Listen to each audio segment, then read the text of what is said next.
Mas Budi. Mas Budi, gimana Mas setelah membaca bukunya Reslian ini? Kira-kira ada yang aneh kah atau ini ternyata inline dengan pengalaman-pengalaman di tempat lain gitu Mas? Silakan. Waktu pertama kali saya mendapat buku ini dari Reslian, terus mulai saya baca, saya sebenarnya nggak menduga kalau saya akan mendapatkan buku yang susah sekali sebenarnya buku ini. Susah maksudnya kita kan di STF biasa ya pakai buku yang formal gitu, terstruktur, ada idenya bisa diringkas, dipadatkan. Nah waktu baca buku ini dari awal sampai akhir yang banyak sekali cerita-cerita pengalamannya Reslian, saya merasa mulai pada waktu setelah selesai membaca ini saya mulai merasa sebenarnya saya nggak sanggup untuk memberi respon terhadap buku ini. Karena nggak bisa saya bicara apa yang harus saya bicarakan. Ini harus orang yang pertama yang bicara. Ya Mbak Reslian sendiri bicara seperti tadi lebih panjang begitulah. Jadi itu hal yang saya rasakan ya. Karena saya seperti Mbak Reslian juga punya minat yang mendalam, yang lama sekali untuk bidang-bidang mistik ya. Mistisisme itu tema yang saya sukai, tema yang saya pelajari lama sekali, macam-macam mistik antar agama itu sangat saya sukai, dan saya orang yang memang suka religious studies. Nah jadi sebenarnya ide-ide mistisisme itu biasa, tapi begitu membaca bukunya Reslian, saya betul-betul seperti apa ya, seperti semua yang saya pelajari itu nggak ada apa-apa, nggak bisa memberi apa komentar, kecuali nanti jadinya judgmental. Nah, bisa judgmental dalam arti seperti para psikolog, para psikiater. Di sini juga Reslian menceritakan bagaimana dia khawatir kalau dia gila, atau kalau ada orang menyebutnya apalah, pokoknya istilah-istilah psikologi psikiatris yang memang mencurigai pengalaman-pengalaman seperti ini. Atau kalau dalam mistisisme itu batas antara orang gila dengan mistikus itu tipis sekali. Itu di dalam mistisisme begitu, seakan disadari itu. Nah, saya nggak mau judgmental, jadi saya nggak bisa. Sebenarnya saya nggak sanggup untuk memberi respon terhadap buku ini karena seperti realitas kata fenomenologi nggak bisa diringkas, ya hanya bisa dideskripsikan, dipaparkan, dan diceritakan kayak Mbak Reslian tadi. Nah, karena itu saya beberapa hari setelah saya selesai membaca ini, saya mungkin perlu duduk pelan-pelan menulis. Nah, saya sudah menulis esai pendek ini, nanti bisa diterbitkan di webnya IKAT ya, di webnya IKAT. Akan senang hati. Nanti saya mau ceritakan yang ada tertulis di sini. Tapi itu pengalaman saya membaca ini dan luar biasa karena saya sendiri nggak pernah mengalami apa yang seperti Reslian alami, sehingga saya nggak punya pengalaman untuk bisa mengerti apa yang terjadi di sini. Tapi saya pembaca seperti Mbak Reslian, pembaca serial buku Donald Walsh ya, Conversation with God yang 3 jilid, dan yang jilid-jilid lagi yang lain yang ada banyak sekali bukunya. Saya pembaca hampir semua bukunya, jadi itu satu pengalaman yang Reslian juga mengalaminya, kemampuan untuk menuliskan. Tapi kalau Conversation with God itu kan klaimnya tinggi sekali ya, dia bisa betul-betul tanda petik berkonversasi dengan Tuhan, dan dalam isu seperti ini, masalah seperti ini, jawaban Tuhan apa? Nah, seperti itu, dan banyak kritik Tuhan terhadap cara manusia memahami Tuhan itu sebenarnya tidak tepat. Nah, jadi hanya itu pengalaman yang saya punya, sehingga ketika saya membaca Reslian ini saya mulai mengerti. Juga pengalaman di Subud ya, Subud ada satu tarekat namanya Subud di mana itu, Cilandak ya. Itu juga mereka diperbolehkan untuk pokoknya bergerak apa saja yang tubuh ini memberikan maunya kemana, ikuti aja. Nanti akan ada pengalaman-pengalaman yang muncul dari situ. Itu cara Subud mengeksplorasi dimensi spiritual. Subud ini sebuah aliran kejawen, sangat banyak dipengaruhi oleh tasawuf. Nah, mungkin itu dulu. Nanti saya akan beri komentar yang lain. Oke, atau mau membacakan sedikit? Oke, boleh kita langsung ya. Jadi kalau kita tahu zaman sekarang zaman sekarang itu kan dikuasai oleh logika, data, algoritma. Pengalaman spiritual kayak Reslian ini sebenarnya apa yang sering terdesak ke pinggir. Dia menjadi ruang pribadi yang jarang dibicarakan di ruang publik. Nah, hal-hal seperti ini jarang sekali dibicarakan di ruang publik. Mungkin di ruang-ruang konseling barangkali ada ya, psikologi dan psikiatri yang paling berminat atau yang ada dimensi ini ya. Nah, apalagi jika pembicaraan yang Mbak Reslian tulis ini tidak dibungkus dengan bahasa agama yang mapan, bahasa spiritualitas yang mapan gitu. Sehingga ini menjadi hal yang aneh ya. Jadi ada kalanya seorang tiba-tiba terseret masuk ke dalam pusaran batin yang tidak bisa dijelaskan dengan nalar seperti yang dialami Reslian, bahkan tak direncanakan. Nah, pencarian ini bukan dimulai dengan harapan akan jawaban, melainkan sebenarnya muncul dari kegelisahan yang tak tertahankan. Sebuah pertanyaan muncul, menggoncang segala kepastian, dan sejak itu hidup tidak pernah sama lagi. Saya nggak tahu ini dialami Mbak Reslian nggak ya. Jadi setelah pengalaman yang pertama, dan kemudian banyak lagi pengalaman, apakah masih merasakan hidup ini sama? Atau ada sesuatu ternyata di dalam diri saya ada satu dimensi, ada suatu cara hidup saya yang beda dengan yang sehari-hari, yang misalnya profesional dan sebagainya. Nah, accidental mistik ini sebenarnya sebuah memoir spiritual ya. Jadi ini bukan buku akademik lah, gampangannya begitu, bukan buku yang bisa kita mengerti dan kemudian kita tahu ini tapi ini sebenarnya ini memoir. Ya, sebagai memoir ya kita sebenarnya harus membacanya sebagai memoir.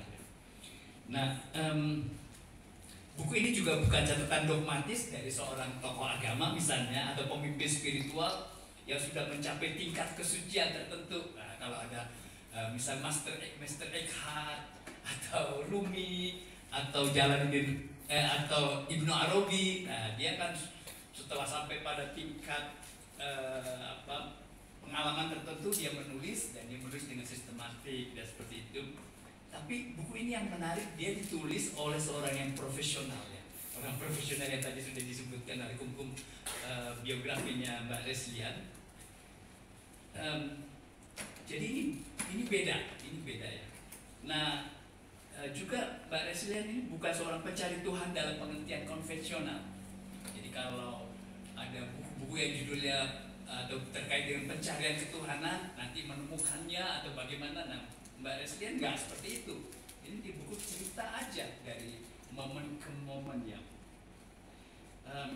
Jadi Reslian bukanlah pencari Tuhan dalam pengertian konvensional. Tidak ada pertapaannya, tidak ada cerita pertapaannya di buku ini, tidak ada guru sucinya. Nah, gurunya siapa gitu. Nah, biasanya kalau buku-buku seperti ini kadang-kadang ada dia siapa gurunya gitu ya. Yang membimbingnya, tidak ada ritual yang bertahun-tahun diulang. Kalau pengalaman yoga itu bisa diceritakan. Tapi yang ada itu keresahan eksistensial, keraguan yang membeku menjadi obsesi, dan serangkaian pengalaman yang sulit dijelaskan secara logis. Pengalaman tubuh, penglihatan batin, pertemuan dengan dimensi yang tak terlihat. Banyak sekali tuh hal-hal yang bisa kita beri penamaan begitu ya. Nah, setelah saya membaca, apa yang membuat memoir ini menarik bukan semata-mata peristiwa-peristiwanya yang luar biasa. Jadi peristiwa-peristiwa itu banyak yang kita, wah, kok bisa ya terjadi? Kok bisa ya tiba-tiba punya pengalaman, punya perasaan tertentu gitu ya. Tapi yang membuat ini menarik buat saya, Mbak Reslian tuh punya keberanian mencatatnya, punya keberanian untuk mencatat dan menganalisisnya secara jujur. Dia bercerita gitu, sambil membuat memoir atau catatan harian. Dia juga di buku ini kesan saya, dia juga tidak sedang mencoba untuk meyakinkan kita, meyakinkan pembaca, dan juga nggak menawarkan doktrin baru. Biasanya kalau buku-buku seperti ini ada doktrin baru, ada pengalaman spiritual. Kalau kamu jalan ini, nanti kamu akan mencapai seperti saya. Gitu. Pengalaman kalau di Sufi itu ma'rifat, ya. Pengalaman dari orang-orang yang mengalami ma'rifat, mengalami pengalaman kesatuan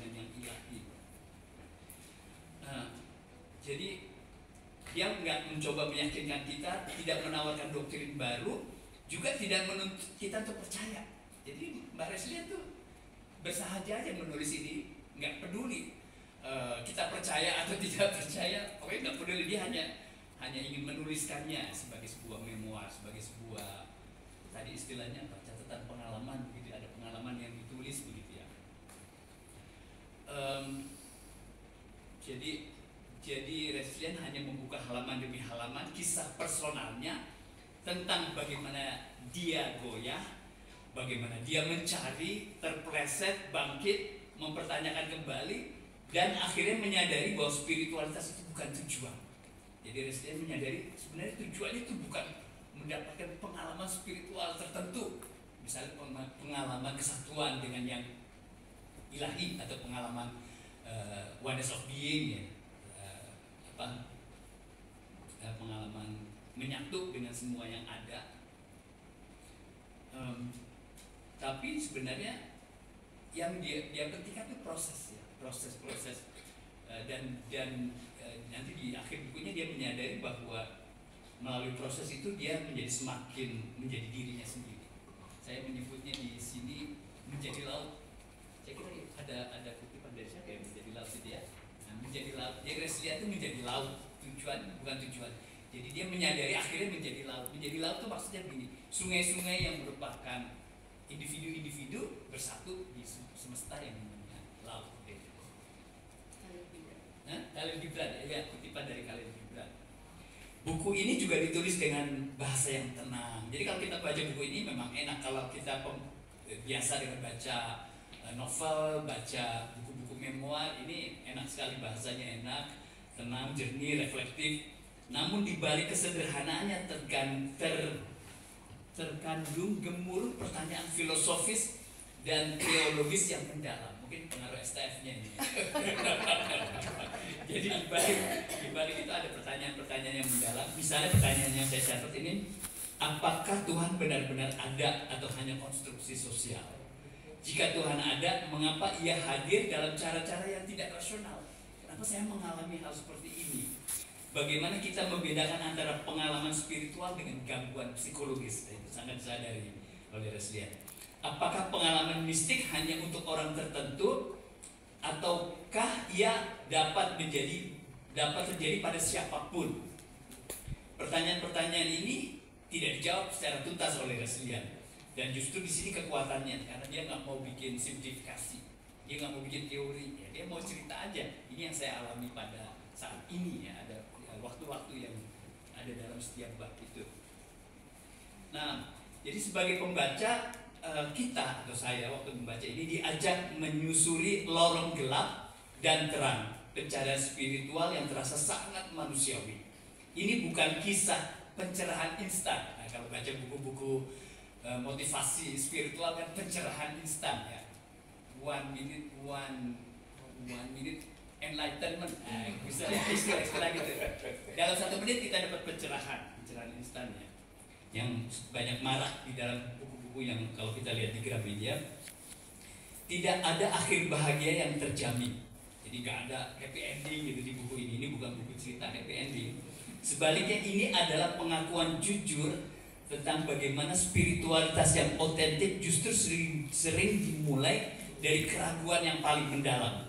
Dari saat ketika kita merasa tercerabut dari akar dan tidak tahu kemana harus berpijak.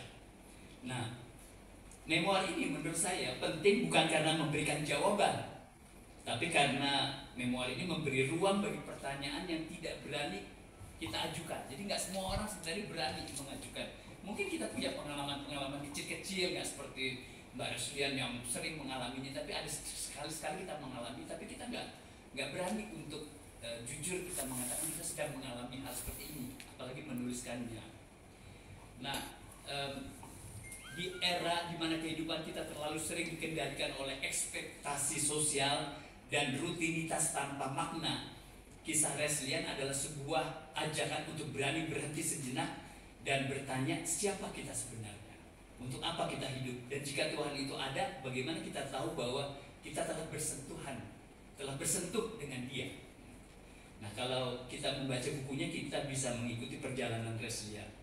kita bisa membedah kisahnya, menyandingkan dengan konteks kultural dan filosofis, sekaligus merenungkan makna dari apa yang disebut sebagai pengalaman spiritual. Jadi kesan setelah membaca buku ini kita bisa tahu sebenarnya kalau istilah pengalaman spiritual itu pada diri Reslian dia mengalami seperti apa gitu. Nanti mungkin Mbak Reslian bisa cerita dari pengalaman-pengalaman ini apa yang disebut pengalaman spiritual. Sebagai sebuah pengalaman spiritual, ini istilah teknis ya, yang orang selalu bilang saya dapat pengalaman spiritual. Nah, apakah ini sebuah pengalaman spiritual gitu? Nah, tapi seperti ungkapan Khalil Gibran dalam kutipan pembuka buku ini, bukanlah soal menghilang dalam samudera, tapi soal menyadari bahwa kita adalah samudera itu sendiri. Nah, itu sangat disadari oleh Reslian, dan dari sini dia mendapatkan pengalaman spiritual. Awesome. I think Mas Budi menangkap inti dari apa yang, atau kenapa saya menulis, kemudian tadi dengan sengaja memang saya tidak berusaha menampilkan jawaban-jawaban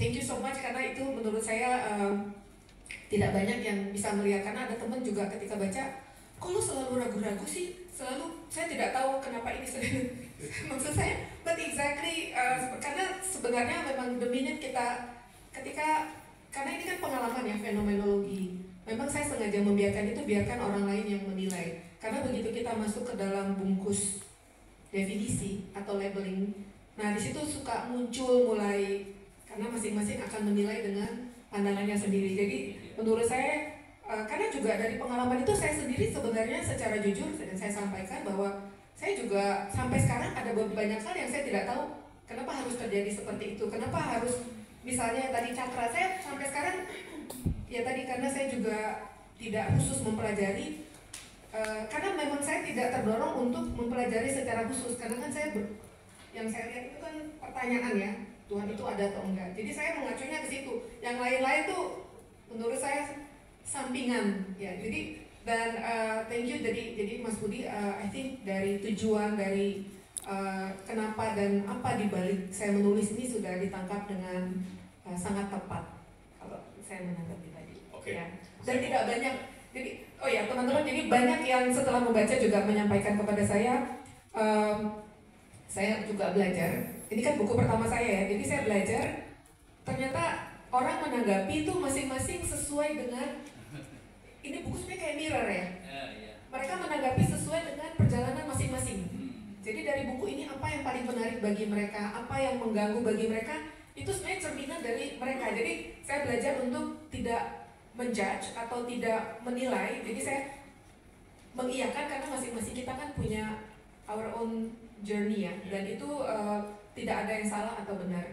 So one thing I learned ketika orang membaca buku kita, ternyata begitu, yang kita maksud belum tentu ditangkap, tetapi I think it's okay ya. But I think Mas Budi menangkap dengan